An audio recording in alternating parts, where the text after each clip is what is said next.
முருகன் தன்னிடம் கேட்டவர்களுக்கு கேட்ட வரங்களை மட்டுமல்ல, தன்னை பற்றி நினைத்தாலே வரத்தையும் சேர்த்து அதிக நலன்களை வாரி வாரி கொடுப்பவர்தான் நம் கந்தன்.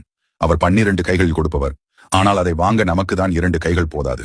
அப்பேற்பட்ட வள்ளலாக விளங்கக்கூடியவர்தான் முருகப்பெருமான். அவர் வள்ளல் என்றால் அவர் கூடவே இருக்கும் தாய் வள்ளி, பெயருக்கு ஏற்ப வள்ளலின் வள்ளி.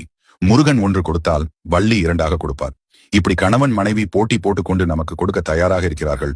அதனை வாங்குவதற்கு நாம் என்ன செய்ய வேண்டும் தெரியுமா? தீய எண்ணங்களை விட்டு முருகனை மனதார நினைக்க வேண்டும். எப்படி நினைக்க வேண்டும்? ஒரு 10 நிமிடம் அவனை மனம் உருகி நினைக்க வேண்டும்.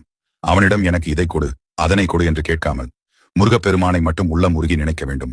அப்படி உள்ளம் உருகி நீங்கள் ஒரு விஷயம் நினைக்கும் பொழுது உங்கள் கண்களில் கண்ணீர் பெருகும். அந்த கண்ணீர் பெருக பெருக முருகனை உங்கள் மனதிற்குள் கொண்டு வந்து நிறுத்துங்கள்.